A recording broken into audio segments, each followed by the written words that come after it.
For this podcast, we're proud to partner with Zurich Life and Investments.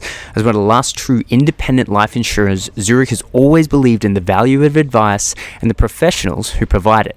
They continue to invest in programs such as this one that are designed to strengthen the health and reputation of the advice profession.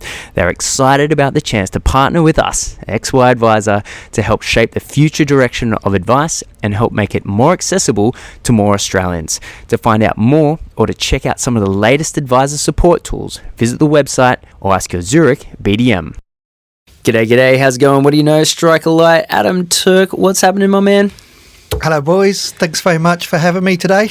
You're very welcome. You're someone that's somehow infiltrated the XY world, and I can't quite figure out how it happened. I think Ray Jaramis is to blame initially. Yeah, I think it was. I think Ray got hold of me on LinkedIn with a question about UK pensions, actually. Right. And we got talking up there and then had a coffee, as you do, and he was basically said at some stage, but this was like 6-9 months ago maybe. Right. And he said, I should come along and get involved with XY and do a podcast, and we're finally here. Takes a while.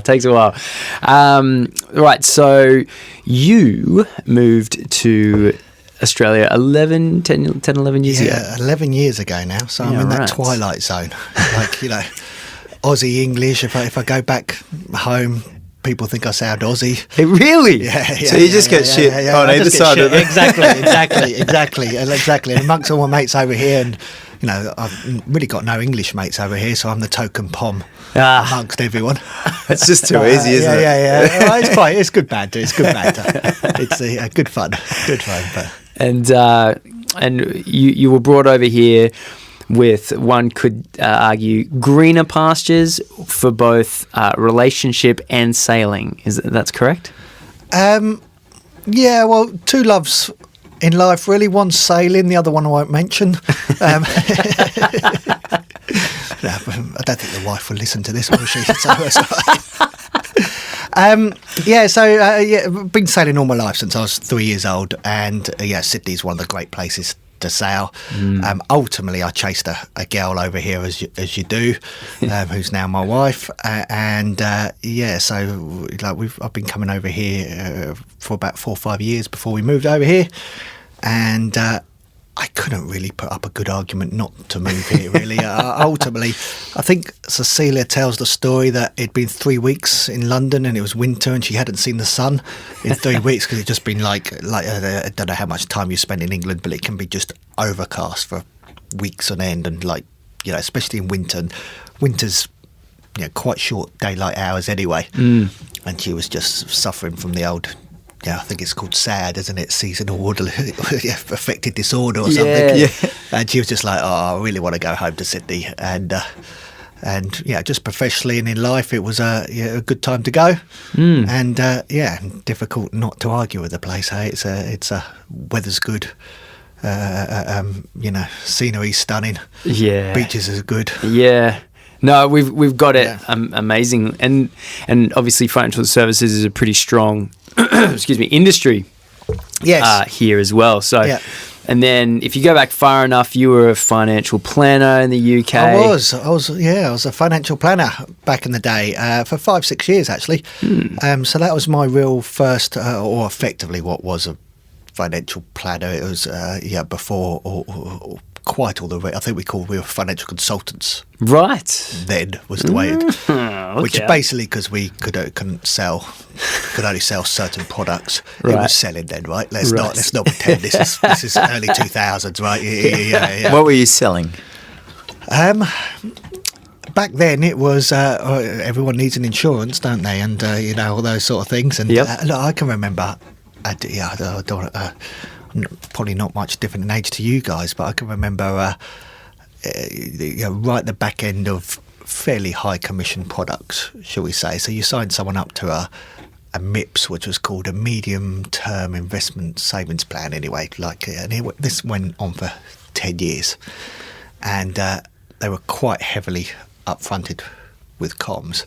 So you'd get like a year and a half of premiums as an upfront commission for a 10-year saving plan, right? Yeah, right. Like, And so so wasn't that's how the industry worked. That's So how it wasn't even worked a across- lifetime. It was No, a 10 year. So was it a locked-in period, a locked-in No, 10 years? you'd get upfront, and then you'd get clawed back if you. Oh, okay. So the if it got people, cancelled and stuff, the but- client's money wasn't locked in there for 10 years. No, it was locked in there for 10 years. Oh, it was? So yeah, Okay. yeah. So clients, but they could break it, but they were quite heavy penalties. Okay, for, so it's for breaking it almost and like stuff. a whole, like a 10-year whole of life bond or something like that. Like a term whole of life sort of thing, yeah. And so those were sort of really big in the 90s and things, and you had huge sales forces back then. There was I've forgotten the name of the company. I think Liberty, and it's not. No. I can't remember, but a big American insurance company. Yep. In London, and it wasn't the only one. And they had a sales force of 2,000 people just selling these products effectively. Yeah, I'm pretty sure that was pretty common. And all it's over the place. world. Yeah, exactly. So I joined right at the end of that period, I suppose, where everything was very commissions based, I think it's fair to say, and moved into more of the asset management side of things. Well, no, just talking about the industry, more into the sort of client-focused, shall we say, side of things that is now. Yes. Oh, you mean asking what people wanted to achieve? Well, what they actually want, yeah, exactly. Wait a Exactly. second. What do you think? Yeah, Wait a second. Are you a consultant or not? Jeez, the comms would have gone down on that one. Jeez. Well, let's be honest, it all changes, right? It does. There were, the industry's evolves. I don't think everything always changes. The charges just evolve into different ways and different forms, and certainly cleaner forms now and upfront, and everyone knows where they are. Whether they're any worse or better for the client, who knows? It's it a hard is question to answer. Isn't certainly it? more transparent. Let's be honest. Yes. That's the key thing. Is it is. And I think transparent. that's what you want, right? And that's Yeah, I mean, at the end of the day, financial services serves an awesome purpose in people's lives, and there are products that are required in order to implement those strategies and services, and people need to get paid along the way, and profit-driven companies are providing them. And I mean, you can certainly dive into it too far. At the end of the day, I don't really particularly have much of a problem with how things are. I'm a little bit. I agree with you. I'm a little bit worried, like the way we're going to continually evolve, and I think with the Royal Commission and what's going on now, what we don't want to see is people alienated from being able to go and 100%. And I think that's a problem we're going to face increasingly. Definitely, is ultimately it's going to be fairly unaffordable for a lot of people. It already is, I think, who need it. Whether the digital advice will take over more and whether that will work, who knows? Yeah. But the problem with the digital advice is right now it's pretty much a cookie cutter approach. Oh, right? 100%. And I've sat in meetings and had ASIC say, we don't want cookie we don't want cookie cutter, right? Like, well, and then you're pushing everyone into it. Yeah. So there's a conflict, and hopefully my desire for what comes out of the Royal Commission is that we all sit there and go, okay, this thing has been under an absolute magnifying glass now for a long time. Can we all accept that the world isn't perfect, and if we can reduce the bad eggs, right? If we can reduce that, the industry as it works as itself, as a whole, is pretty damn good. It's pretty damn good, and there are bad eggs, and we should get rid of them, right?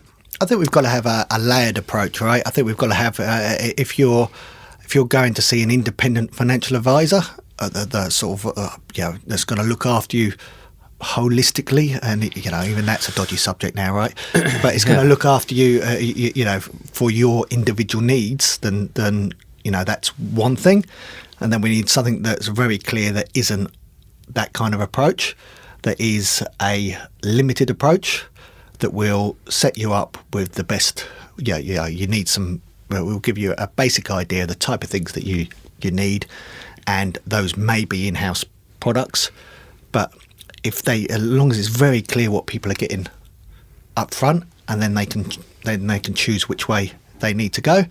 Because I'm just how you make it accessible for those people that need it, but it's things like the best interest duty, which is so vague, right? Don't get me started. It's so vague that so what other industries in reality live under a best interest duty? Because it sounds amazing, right? It sounds amazing. But let's examine this for a moment. Let's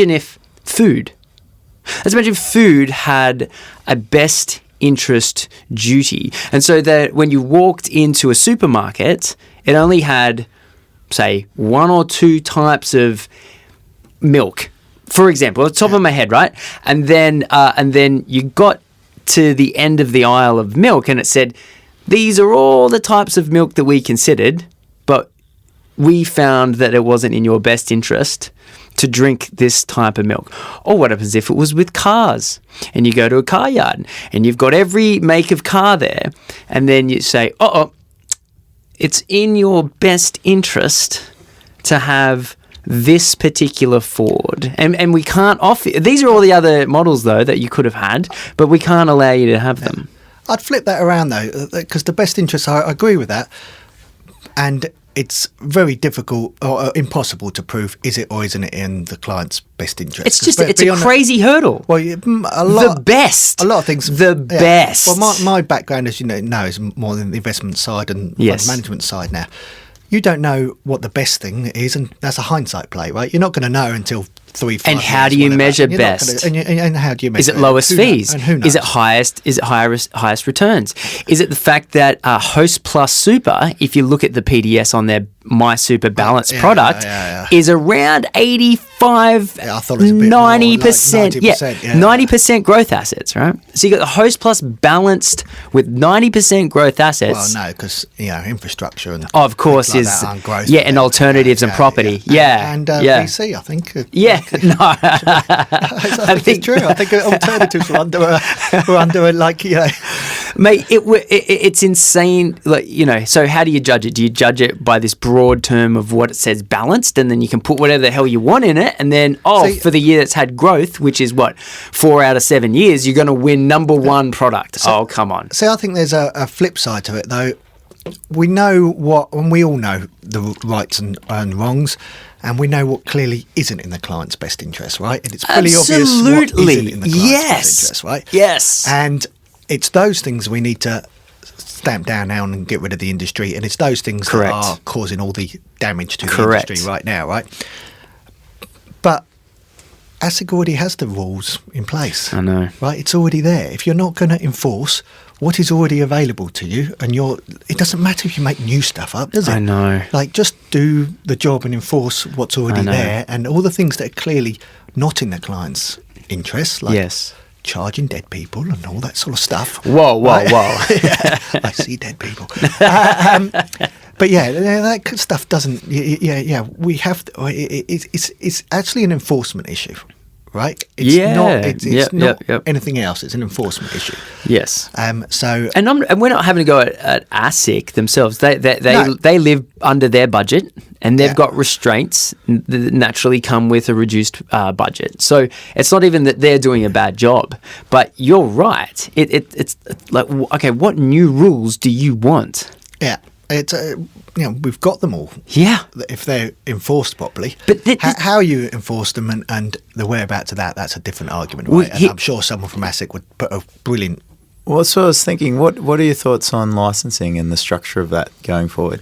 Look, it's a little bit out of my knowledge zone. I deal with I sit as RM on a fairly big license, but in a managed accounts sense. And so you're not self-licensing. No, but they sit as RM on the license that I'm licensed under, right? Yep. Yeah. So essentially. Oh, you're the RM? Yes. Oh, yeah. You're pretty much licensed. Involved in pretty much everything that's going on. All the fun stuff? In the managed account space as opposed to... Yeah, so a limited, small scope of... Yeah. So we don't operate outside of that space, obviously. Again, how broken is the license model, do we actually think?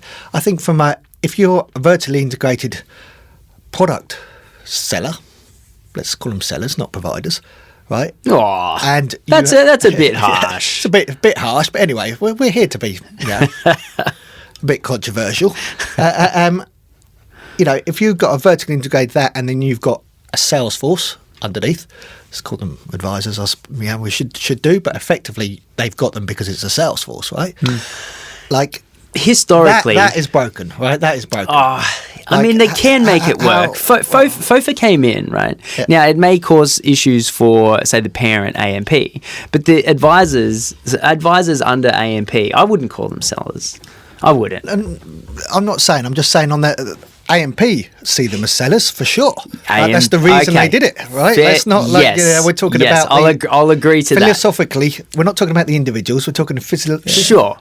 From AMP's point of view, there's a conflict of intent, you might say. Yes. Conflict of intent, perhaps, but because each individual on the ground is making their own individual decisions under a FOFA environment. I mean, there would be AMP advisors out there that don't touch AMP product. Increasingly. Yeah. Now, yes.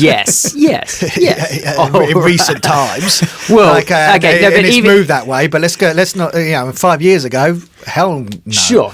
That's not, but that's going to be more.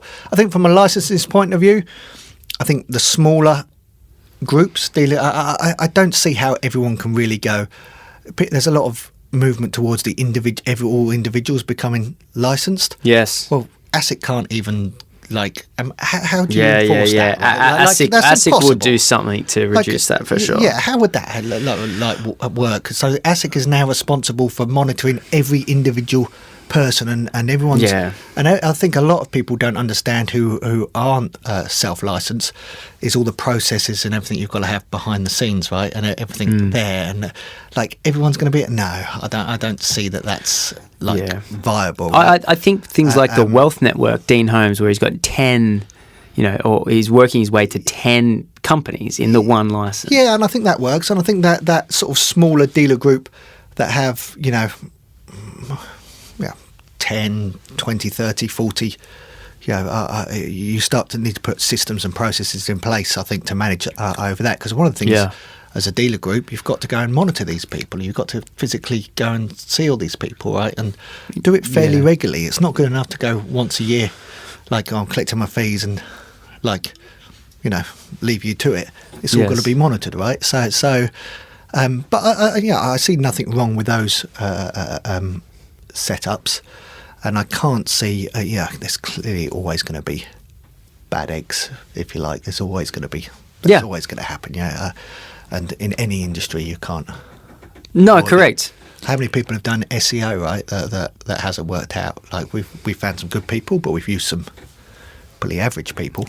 Correct. You want to talk to me about fee for no charges? Fee for no service? A return? Exactly. It's I'm pretty sure you haven't changed our ranking, our words or keywords or whatever in the whole time we've been paying you. So absolutely. I'm just saying it's everywhere. I think we have to get a balance in.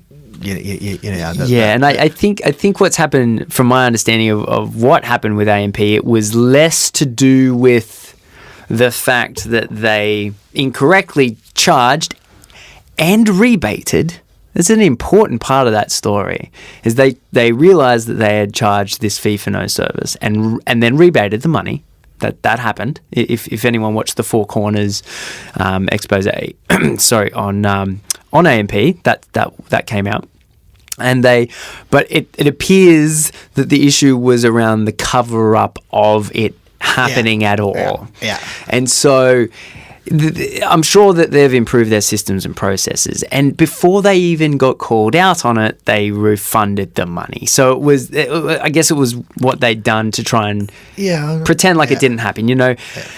And it's one of those things, we're living in a changing environment, and AMP is a big old company, and it's got many things that they need to, and I'm not excusing it, but what I am saying is does it deserve to destroy all the trust of the entire financial advice industry and financial services as a whole? I don't think it will. Look, I hope not. I know it won't. I think people are too. I think generally, look, 2008 already did a lot of damage. So if people were operating in the market in before 2008 and afterwards, and I think if you look at timing of SMSF, the sort of explosion in it and things, a lot of that happened after 2008, and I think that was a rejection of the big banks and what had happened during the GFC time. So look, I think we've been through a similar bad period from the point of view of reputation, I suppose. Yeah. And I think most people know that the advisors who have their client bases and have the relationship with their clients, they've bought the advisor already. Correct. Right? You know, I don't think there's any danger there. And if it turns away people from the big guys to seek sort of, you know, a relationship with your advisor, I think that's a great thing, right? I got no problem. Well, I think that's good for the industry, and that will, you know. Yeah. Well, Look, the more attention is put on the relationship between the client and the advisor is excellent. That's definitely the way that the industry is moving. But mate, UK. Right, so back to the UK. We went a bit off piece there, didn't we? Really? That's okay. That's it. It happens. It happens. Talk to us about something that's not very well understood, and this is QROPS. Now, I'll give you my high level understanding. QROPS, being that it comes from England, stands for the Queen's Royal Operating Procedure. Is that even remotely close? That's right, you got it. Yep, in one, bazinga. You can take over, take the rest now. Adrian. Welcome to the podcast, Adrian. Everything's royal in England. The Queen's Royal. Okay, what does QROPS stand for? Technically, QROPS doesn't exist anymore. It's now ROPS, but it's Qualifying Registered Overseas Pension Scheme. Right. Is what it means. And the nuts and bolts of it, we don't need to get into all the technical details, but the nuts and bolts of it is HMRC, which is the Inland Revenue in the UK, which is the equivalent of the ATO, will effectively allow you to move your pension into jurisdiction if you move to that jurisdiction, as long as the rules in that jurisdiction match the rules in the UK with regards to access to that pension. Yep. Okay? And that's the general sort of gist of how it works. One of the one of the big things that worked for ages for Australia just fine. One of the big problems came a couple of years ago, where basically HMRC realised that under Australian superannuation law, you can access your pension before the age of 55 in the case of financial hardship, right? That put a spanner in the works because we don't have that, or that clause doesn't exist in the UK. So HMRC basically overnight removed all the QROPS that were listed in Australia. Oh, God. And they all got removed and lost their license, or whatever you want to call it. So the issue with that, and it has been tightened up a lot since then, right? And the background issue, the reason why, is HMRC is very scared about people having early access and breaking into their retirement pot, right? Well, I think that's sort of... Why? Yeah. Because people will go buy Lamborghinis with it because they're idiots. Right? No, sorry. Yeah. But technically... it is a retirement pot. It's the purpose. The purpose of it is like Australian superannuation for... Right. So it's not like all the money is invested in government infrastructure or something. No. It's just the concept of a retirement pot and yes, okay. Effectively, making people less reliant on the state, I suppose, is the... Oh no, I think long term thing. You summed it up nicely before. They're idiots that want to buy Lamborghinis. Yeah, exactly. So now you've got an issue because you can't get UK pensions into Australia till after the age of 55 now, right? You can get them into SMSFs. There's a couple of other super funds that I know you can do as well, but not until after the age of 55. So you need to have a different solution before the age of 55, because imagine you, and a lot of people I think move back in their should we say, mid-30s, later 30s. They've been earning good money for a period of time. They saved up a decent amount in their retirement pot. They've moved back for family reasons, and that money has to be left in the UK system now, which is pound sterling. I don't know if you follow much what's going on in the UK, but pound sterling is probably not the best place to be. It hasn't been for a little while with Brexit and all that sort of dramas going on.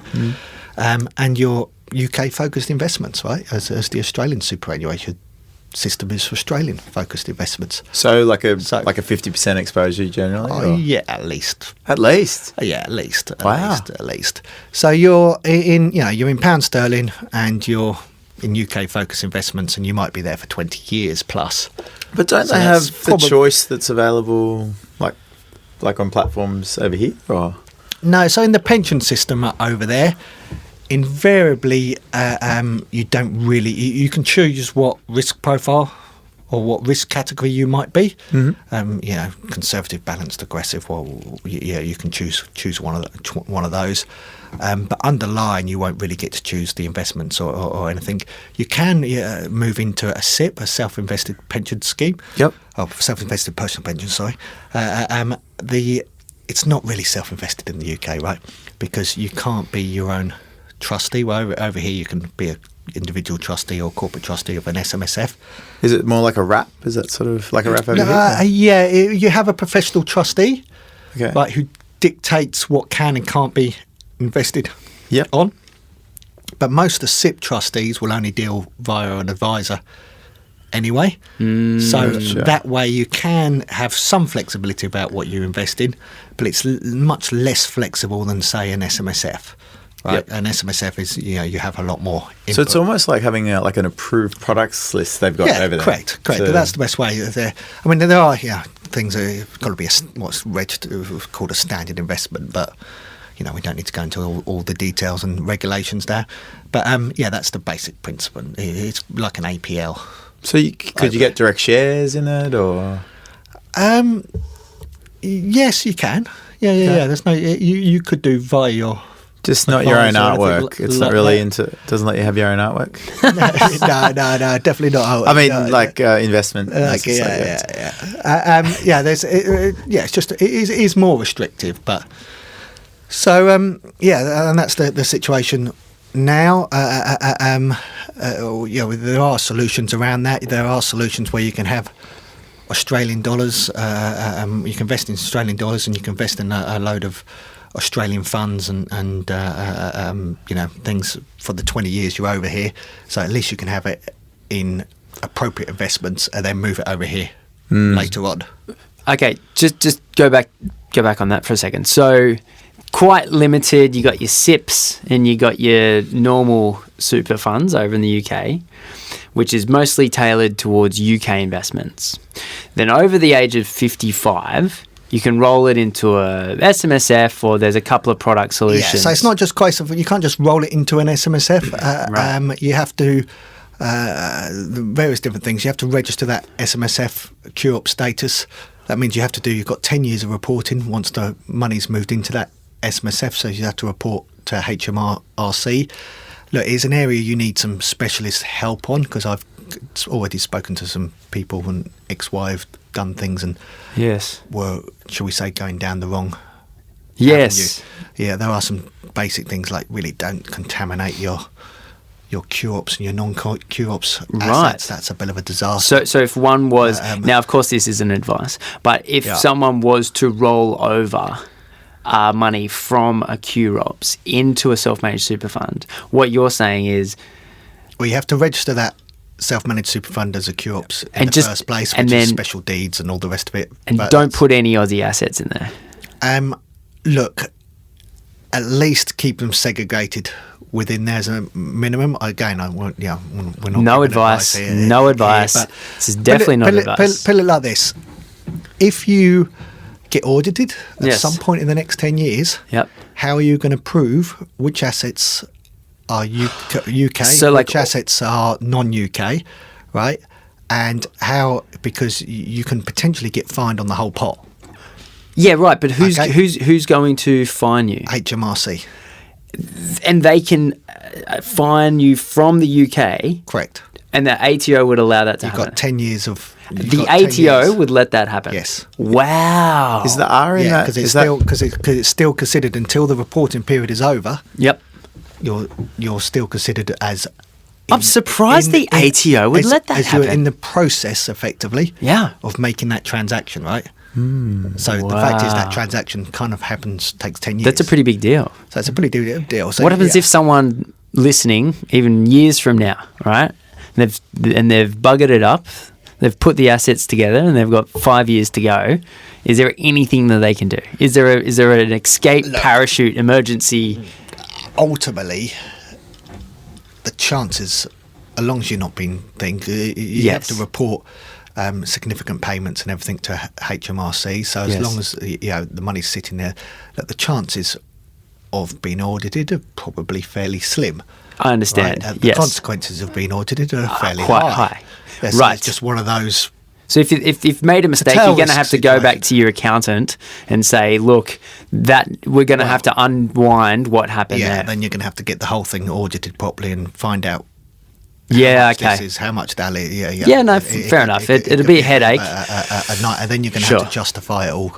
Yes. Instead of just being able to say, right, here's the accounts. This is what we did. This is, this is how we did it. Nice and clean, nice and simple. Can't very, very, very good information. Now, is there anything else in between? Now, I know you personally have been working on a product for the last about as long as I've been working on it. It takes some time, doesn't it? Oh my God. It takes some time. Oh my goodness. And in your product, you are, and because this is very interesting, you're attempting to solve the issue between we have solved. Okay, excellent. So you have solved the issue between QROPS, which can't come to Australia, but under age 55. Yeah. So how do you do that? So we've done a joint venture with a fairly large UK group, well, fairly large by Australian standards, we should say, but they're an FCA regulated platform.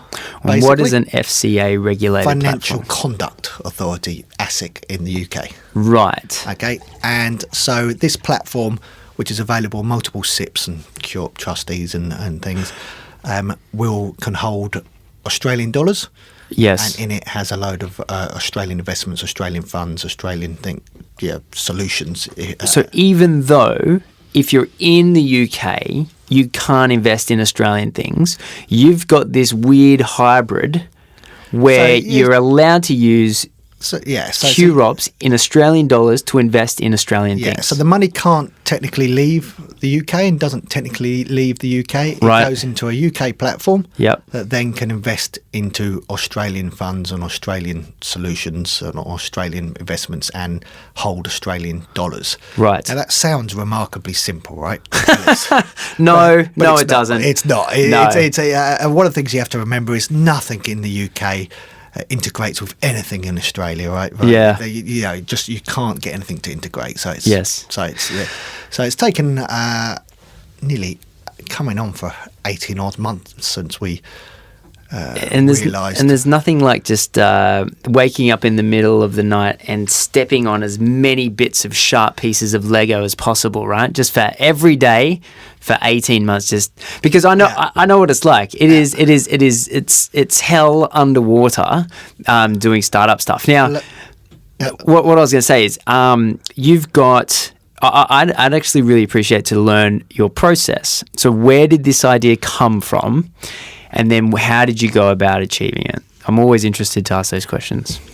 Well, the idea came from, very simply, is providing solutions to problems, right? Of course. If you're going to try and distribute things or distribute products or or provide services you're competing with a lot of other people. If you're just providing a service, you're competing with a lot of other people providing that service. Yes. Right? So it's trying to find solutions for problems, which is I'm a big believer in, which kind of fits in with that, with the Finding Your Niche podcast from a while ago. But it's really focusing in on how you can provide, especially as a smaller player in the market, I think it's fair to say, how you can provide solutions for that problem. and really, this rule change only came about sort of 2.5 years ago. Yep. And so, it was a bit of a brainstorm over a little while of how we could solve. Yeah. Yeah, this particular. And this isn't your first foray into financial services, right? So if we go back to, it was the island of Jersey, was it? Which dodgy little Cayman Islands country did you have your last hedge fund on? Malta. Lovely spot. Yeah. So so much more legit. Yeah. Sunnier. Nice sailing boats there. Yeah, they're very nice sailing boats there. Yeah. The wind's doesn't really come up too much, but and nor does the tax. Yeah. That's right. That's why Paddy being half Maltese, he loves it there. Yeah. That's a great spot. Lovely weather. So it's not my first. We had a hedge fund as well. I mean, when I was a planner, I joined this a group fairly early on, and effectively I'd been there, 6 weeks, something like that. I think I'd had one paycheck, and I got taken to the pub and basically told that the team that I had joined were leaving, right, to go and do their own thing. And they wanted to take, so there's 6 sort of senior guys, and they wanted to take 5 of the juniors, of which I was one, with them. And I was like, great. I've only had my first job not first job, but first serious position for like 6 weeks, and now it's disappearing effectively. The way it was put to me is, we can't afford to pay you anything to start with, but you'll get paid on what you do. So effectively it's commission basis solely now, and if it goes really well, profit it'll work out much better. If it doesn't go well, tough. So it was a little bit of a gamble, but I knew what these guys had done in the past, so I decided to go for it. And luckily I had part of that. I had sort of front row seats of growing a business from 11 of us to 100 and something plus advisors in sort of 6 years. So it was a great learning process.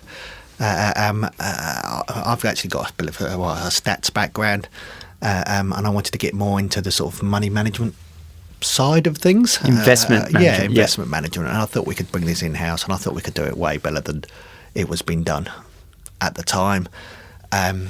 They disagreed. We weren't. People weren't charging on funds back then, and weren't. It was, as I say, selling products basically. Right. There wasn't any sustainable income streams or anything like that.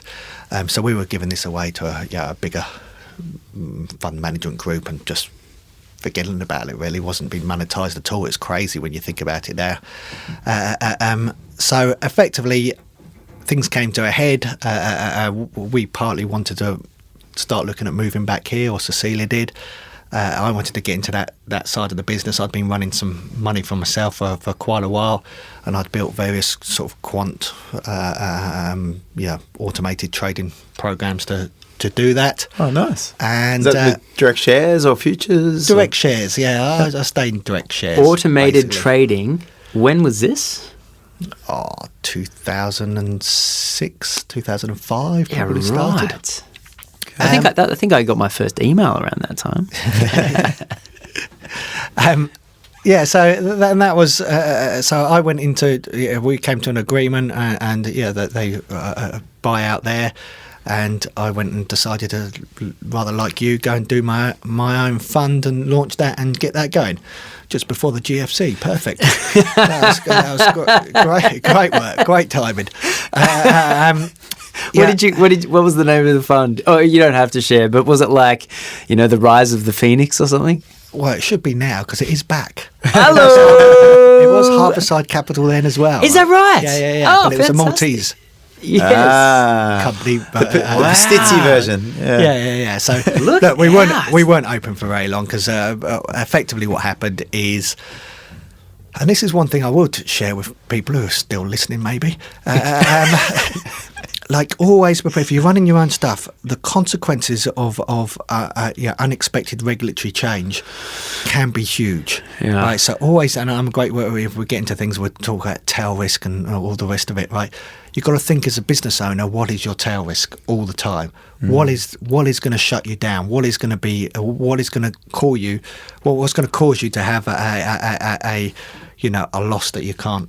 What's your royal commission? From? Right, yeah. What is your taxi plate? Yeah, exactly. Your Uber? Yeah, exactly. Things like that. What's your Uber moment, or what's your all the rest of it? I was thinking about Nokia phones the other day. I was having a conversation about Nokia phones, right?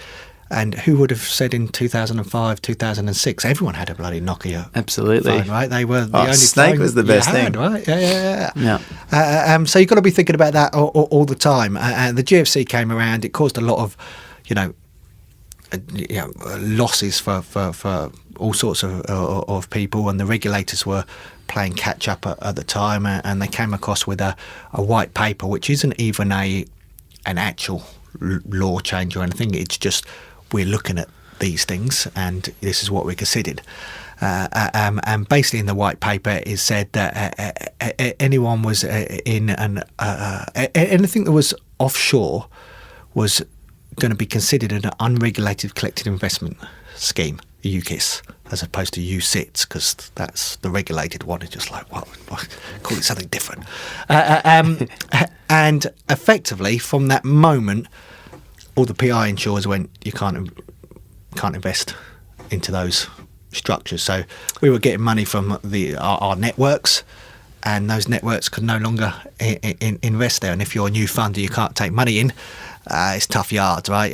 We stayed open for about another three months, and it was just like, well, 18 months later, they went back on the white paper, and the white paper was changed in structure and things. But you can't, when you've got overheads and when you've got things, you can't, and when you've got no income because you can't raise the funds, you've got to close down, right? And that was probably so that was a lesson in unintended consequence of regulatory change. You've done nothing wrong yourself, but you're out of business and it's cost you a packet. And that was so that quickly burnt through a good deal of all the bonuses from the commission. Exactly. And then effectively moved. I was based in Australia by then anyway, so I did my own thing for a little while, and then I got back into the funds management game a few years ago, 4 or 5 years ago now, mainly because some of my introducers from the UK and things, and I'd stayed friends with a lot of the trustees and things from QROPS and offshore pension things and the rest of it, and so they were encouraging me to start again, which we did under the managed account structure, which I way prefer, so much easier. You prefer managed? For sure. From compared to funds, unitised. Compared to managed funds? Yes. Right. Yeah. Look, mainly from a business point of view, they're a lot more flexible structure. They're a lot easier to set up and start. If you get demand for a new getting a fund off the ground is 100k plus 100k plus a year to run. Right. You need some decent distribution to be able to cover those costs. Yes. Someone comes to you and says, no, we want a different kind of solution than your fund. You need a new fund, right? It's just very difficult. Whereas MDAs, I mean, we run like 12 plus strategies now across various different currencies. Yeah. So it allows us to do all those things, which it wouldn't do in a funds if we were unitised funds. It would just be too expensive for So it's way cheaper for us. We can operate at about the same cost base as one fund, and we can have multiple different investment solutions. So we can build whatever people need. Yeah, cool. As well. So I prefer it. Other people would disagree, but that's fine. They can spend the money. They can disagree, spend the money. Yeah, exactly. Yeah, so that's what we do now. We're a managed account business. Yep. High level, can you explain managed accounts if someone doesn't know what it is? So managed accounts is basically a legal structure whereby the end client keeps ownership of their assets under their own name or in whatever structure that they want, and they appoint a professional manager over those assets who then has to trade or has to operate and invest according to an agreed, it's now an investment program, right? But an investment memorandum is kind of what everyone would know it as, but let's call it investment program because that's what we've got to call it these days. So an agreed investment program.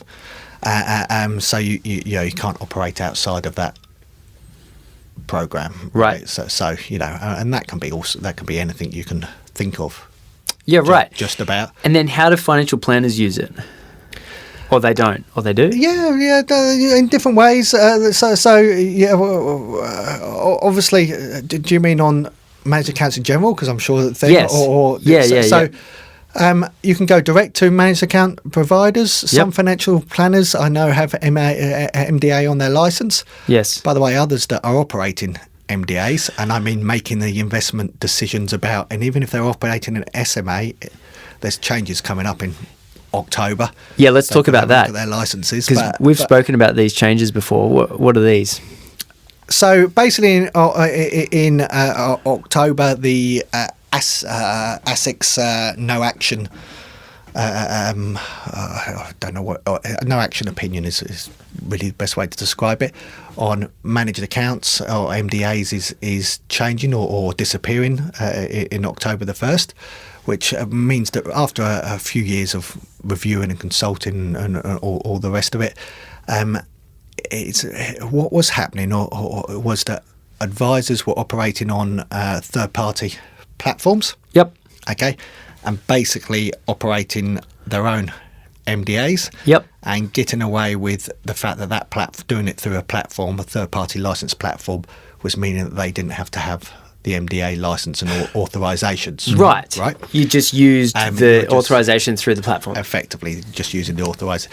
That's became known as the limited MDA, or more commonly known as the limited MDA. Mm-hmm. Can't really find much about the limited MDA if you actually look in the actual ASIC rules, guidelines, guidelines. But so that disappears, ends on October the 1st. Right. And if you do that, you're now going to need to. You have to have it on your license. And how does one get it on their license? I have to a variation of their license. So let's say so they need to have the relevant experience in MDAs. So 3 out of 5 years, I think they need to have done it, and then apply for that to be put onto their license. And if someone's a part of a large license, then they need to go to their license and say, hey, I need to have this ability on my license. And then they might say, go do a course at Kaplan or whatever. Yeah, I guess so. I don't know the workings of how it work on an individual license point of view, but after October, you just, things change and you need to look into it. Yeah, exactly. And so go and speak to your compliance people, or go and speak to somebody also that knows about MDAs, right? There's a lot of very good compliance people out there, obviously, and the consultants and things. But I think there's a lot that aren't experienced in MDAs. Yes. And if they're not experienced in MDAs, yes, I've come across some things when I've been to, I've spoken to and he said this, and you just said, I've just sent them back a link to the ASIC guidelines. Yeah, to the appropriate ASIC guideline. I said, look, you read it and make your own interpretation, right? Yeah. Yeah, it's pretty black and white. Yeah. So, yeah. Okay, so for the advisors out there that aren't doing it themselves, then there are a range of different options. I think Macquarie does one. I think there's a few. Harbourside Capital does one. I think, and so there's multiple providers out there that do this. There's multiple. And what kind of costs are we looking at here? And so let's say, for example, I'm using Macquarie Wrap or North Wrap or Hub24 or bloody whatever you want, right? Oh, look, the costs, the wrap costs are, and the investment costs are, just change on the individual wraps. Like some are obviously far more than others. Right. So the way that it works is you get your wrap, then an MDA supplier, and then so you don't assets under there. Is that how it works? It depends what you do. It depends what you want to do from the and it really does get the choices get very, very complex, if you like. So it really does depend on the individual case of what the individual advisor wants to achieve. Yep. And how they want to achieve it, right? Yep. You don't have to be on a platform. You can do this off platform. You can do it off platform. Yeah, for sure. Yeah. And how would you track it digitally then? How would you do reporting? So if you're going to do it, and again, depends. You would want to be. You have to do it with somebody obviously with a license to do it. Right. How we would do it. Yep. That all reports into ours, so we can do it off. We use Interactive Brokers, some other brokers, and that they report directly into our systems, and we do all the reported on behalf of the advisors and clients and all the rest of it, right? Right. So is an MDA just sort of like a wrap, but without the tech?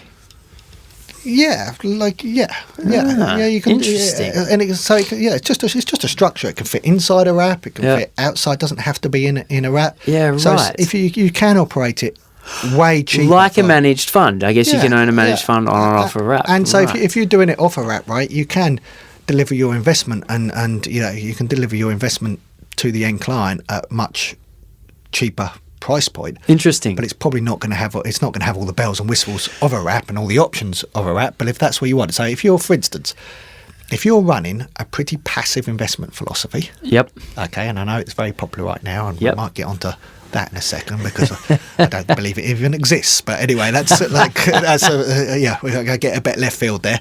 But if you're delivering a fairly passive investment philosophy for your client, why is it on a wrap? Right. There's just layers of cost to go into a cheap solution. It doesn't need to be. Well, you need to hold as an advisor. You need to you need to be able to track where your client's money is. Correct. Yeah. You need to be able to track where your client's money is, but it doesn't have to be on a. It doesn't have to be on a wrap. Well, how else would you track it? There's lots of other MDA providers that are smaller operators that aren't wraps that can do all that for you anyway. But how do you track it if the MDA doesn't have tech? Well, most of them do have tech, so you can see your client accounts through us. I don't know about everyone else. Sure. Through us, you can see your client accounts and everything like that. You can log on. You can see. Right. So an MDA structure's even. You get all your reporting. You get all your. It's a simplified. It's a simplified wrap. Yeah. All right. Well, to wrap us up, first of all, in a 1 minute summary, I'd love to hear what your view is of passive investment philosophy, just in 1 minute. 1 minute, jeez. And then we'll let everyone know where they can find you if they want to reach out and say hi. And discuss passive investment philosophy. Yeah. Look, passive investing and the whole ETF drive, I think is a great thing on the cost basis, driving down costs, etc., etc. That is a big restriction or hurdle to returns. No doubt about it. I think you need to consider a lot more about what passive investing actually is, because it's a rules-based investment approach, right? It's not passive at all, right? Buy and hold is passive.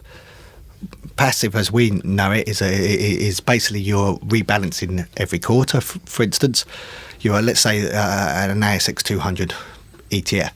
You're rebalancing every quarter. You're removing your worst performing, if you like, and replacing those.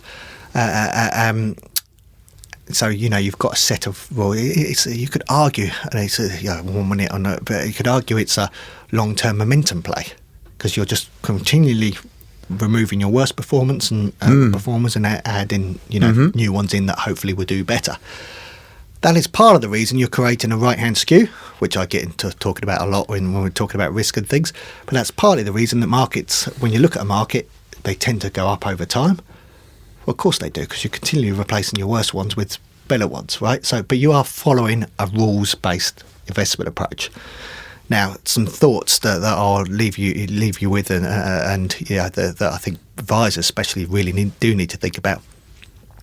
Passive, if you're doing it on a market-weighted basis, i.e. you're doing your biggest asset allocations to the biggest stock in that market, okay, I think it's inherently dangerous and suboptimal, okay.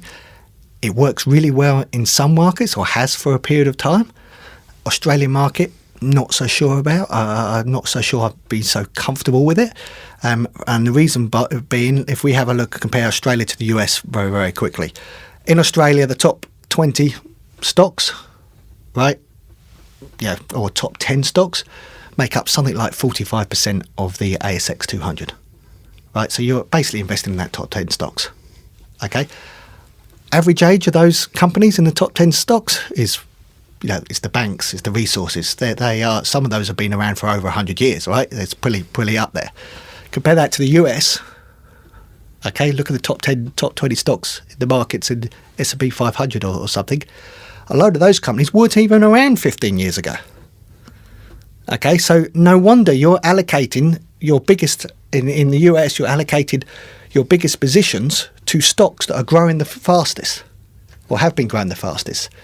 In Australia, you are not. We don't have fast-growing stocks. No. Well, we have banks and things of that. Just saying if you're doing a market-weighted approach. Yeah, so you like the all-weight. So all-weight would be an improvement. Equal weighting. Right? I've got lots of improvements, but equal weighting would be... Well, there is one out there. Yeah, I know. And smart beta I'm a fan of. Oh, okay. Factor investing I'm a fan of. Okay. That is... and that's what we do is rules-based factor investing. Gotcha. That's your sort of quant overlay on something. Yeah. And that's basically what we do. And that's how I have done it for 10 plus years. And that's what I would believe in. But we'd be called active, right? And not passive.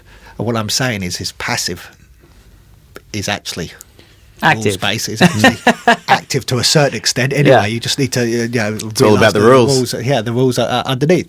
So things like if you're talking about smart beta approaches, which is one of them, momentum, quality, value. Those factors have got lots of academic research behind them and proven factors that generate returns. If you don't believe you can beat the market, okay, or what is a representation of the market, then why is smart beta even existed? Why are the big ETF movers moving into smart beta? Well, it's just a more consistent impleation of what would usually be. It's just different rules, right? Well, most investment managers are investment philosophy. They've got they just maybe aren't as consistent in applying it. So, for instance, the equal weight, and I think that's a very good point, right? That comes into behavioural finance and all that sort of stuff, which I would like. I think the consistency. I think what does it is the consistency of applying the rules, right? Like I think where active is actually discretionary, I think there's problems there because that brings behavioural issues in, and that is suboptimal for performance. Right, but you're suggesting, if equal weighting outperforms market weighted, okay, which generally it does over a period of time, nearly across all markets. Well, that's already one rule that we've just found, and we're not the most intelligent people in the room. Well, pretty simple rule in this room, but well, there is there's one pretty simple rule that you've just come up with, right? That can beat the market, or you're pretty comfortable that says gives better returns. What other rules would you suggest? You don't think there's I've got a lot of them, but okay. Before we go, what's your favourite factor rule that you might turn it on and off every now and again, but what's... No, there's no turning it on and off every now and again. So you come up with another one and you just go... Well, I think that's the argument. If you're doing active management, it's not on and off. It's not discretionary. You're suggesting that rules-based factors, so we stay with our rules, we stay with our... So it's very clean... Those are those multiple options. With a very clean investment philosophy and rules-based that we stay. So we would now call ourselves, or we do call ourselves sometimes, smarter beta, right? Smarter. Like that, smarter beta.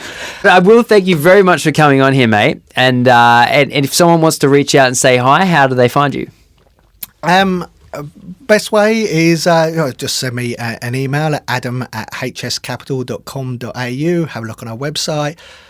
info@hscapital.com.au. If you don't want to talk to me, you want to talk to someone else. Twitter. Aren't you on Twitter a bit? I'm on Twitter a little bit. Yeah, like a little joke here and there. Yeah. Come on, I need more friends on Twitter. I haven't got many. It's just you yelling at a wall. Just me with jokes to myself, really. It makes Just give it time, man. Can you like your own stuff? You can. Clay does it all the time. Right, thanks a lot, mate. Excellent. Thanks, guys. Cheers.